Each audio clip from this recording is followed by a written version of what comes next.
కర్నూలు జిల్లా ఊర్కొండ మండలం ఊర్కొండపేట శివారులో గల శ్రీ పబ్బతి ఆంజనేయ స్వామి ఆలయ నూతన చైర్మన్ చింతల మనోహర్ రెడ్డి గురువారం రోజు ప్రమాణ స్వీకారం చేశారు. ఈ కార్యక్రమానికి ముఖ్య అతిథిగా ఎమ్మెల్యే జనంపల్లి అనిరుద్ రెడ్డి పాల్గొన్నారు. ఊర్కొండ మండల Congress party working president Dyapa Nikhil Reddy సూచన మేరకు ఊర్కొండ గేట్ నుండి అధిక సంఖ్యలో బైక్ ర్యాలీగా ఆలయానికి చేరుకున్నారు. తదనంతరం ఊర్కొండలో ఇందిరమ్మ ఇళ్ల గృహ ప్రవేశంలో ఎమ్మెల్యే పాల్గొన్నారు.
మరియు హిందూ దేవాదాయ ధర్మాదాయ చట్టము 1977 మరియు దాని నిబంధనలకు లోబడి విధులను సక్రమంగా నిర్వహించాలని దేవునిపై ప్రమాణం చేస్తున్నాను.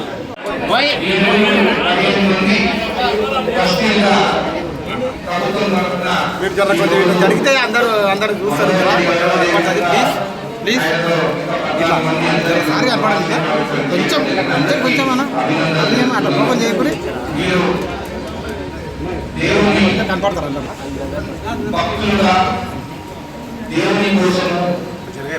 అదేవిధంగా ఊర్కొండ మండలము అందరూ బాగుండాలని, రాష్ట్రంలో ప్రతి ఒక్కరు బాగుండాలని చెప్పి దేవుని ఆశీస్సులతో మనమందరము గుడిని అభివృద్ధిగా ముందుకు తీసుకెళ్తూ ప్రజలకి ఏ ఇబ్బంది, భక్తులకి ఏ ఇబ్బంది లేకుండా చూడాల్సిన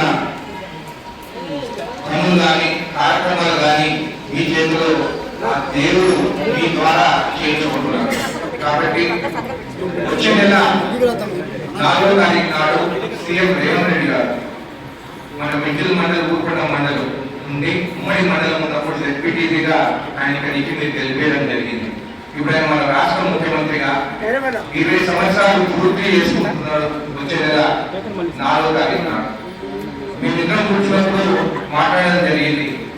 ఊర్కొండకి మిగిలిన మండలానికి ప్రతి గ్రామానికి నిధులు ఇస్తాయని చెప్పి కూడా ఆయన నాకు చెప్పడం జరిగింది. నిన్న దాదాపు 4 గంటలు కలెక్టరేట్ లో అటు 4 గంటలు జాయింట్ కలెక్టర్ గారు, మన రేవంత్ కలెక్టర్ గారు కూర్చొని ప్రతి గ్రామానికి నిధులు 50 లక్షల ₹1 కోటి పెట్టండి. ప్రతి గ్రామానికి సీసీ రోడ్లు కానీ డ్రైనేజీలు కానీ మనం పూర్తి చేసుకోవాలి. అదేవిధంగా ఊరుకొండపేట ఆంజనేయ స్వామి కూడా గుడికి కూడా మనకి నిధులు కావాలని చెప్పి కూడా ప్రపోజల్ పెట్టడం జరిగింది. ఖచ్చితంగా మనకి మంచి ఎక్కువ నిధులే వస్తాయని చెప్పి నేను ఆశిస్తున్నాను. సీఎం గారితో మాట్లాడుతున్నాను. ఎందుకంటే గత ప్రభుత్వం ఉన్నప్పుడు ఊరుకొండ మన కలపూర్తికి వెళ్ళిపోతుంది, మనకు అవసరమే లేదని చెప్పి నిధులు కూడా ఇవ్వలేని ప్రభుత్వం పోయిన ప్రభుత్వం. మన అదృష్టం మీరు అప్పుడు గెలిపించిన జెడ్పీటీసీగా ఇప్పుడు ముఖ్యమంత్రిగా ఇక్కడికి రావడం. అదేవిధంగా నిన్న యోగాతో మాట్లాడడం జరిగింది.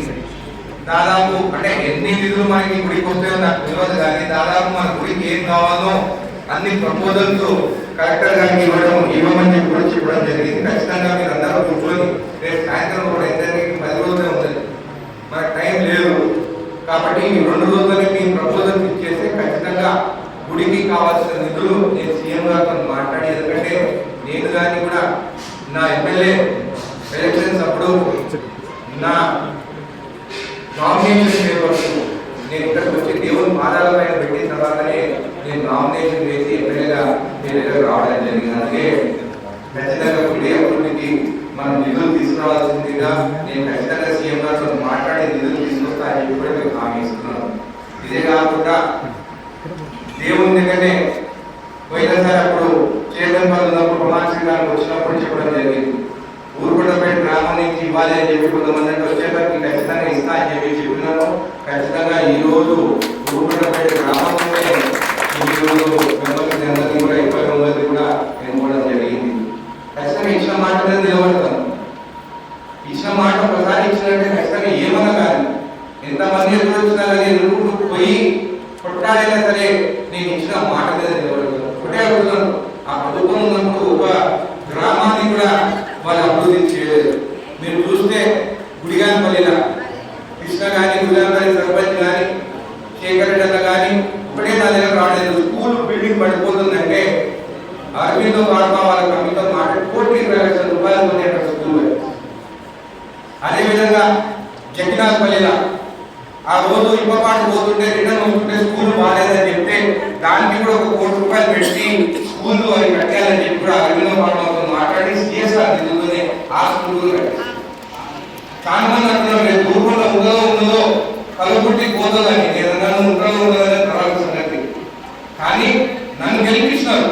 ఎప్పటికైనా కానీ అభివృద్ధి ఎమ్మెల్యేగా ఉన్నప్పుడు అభివృద్ధి జరిగింది, సీఎం రేవంత్ రెడ్డి గారు ఉన్నప్పుడు అభివృద్ధి జరిగిందనే మాట నాకు కావాలి, మంచి పేరు కావాలి. కానీ ఆ మండలం ఉంటుందా లేదా అనేది ఎవరు నిర్ణయిస్తారు? నాకు ఉంటుందా లేకపోతే ఎవరితో ఉంటుంది?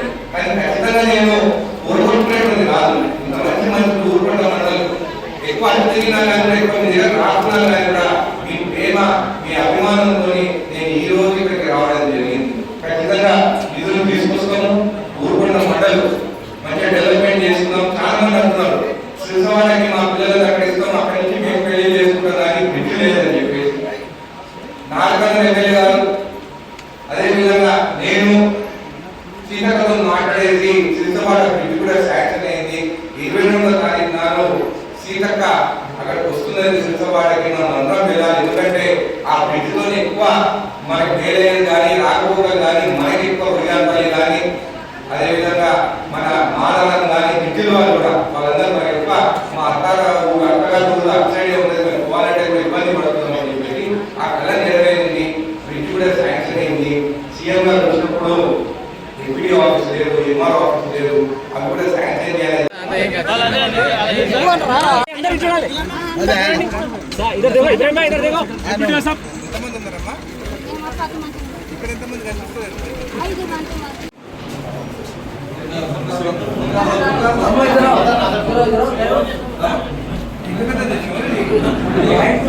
నాది కాదు ఇంట్లో దండి గొప్పలకు గొప్పగానే థ్యాంక్ యూ.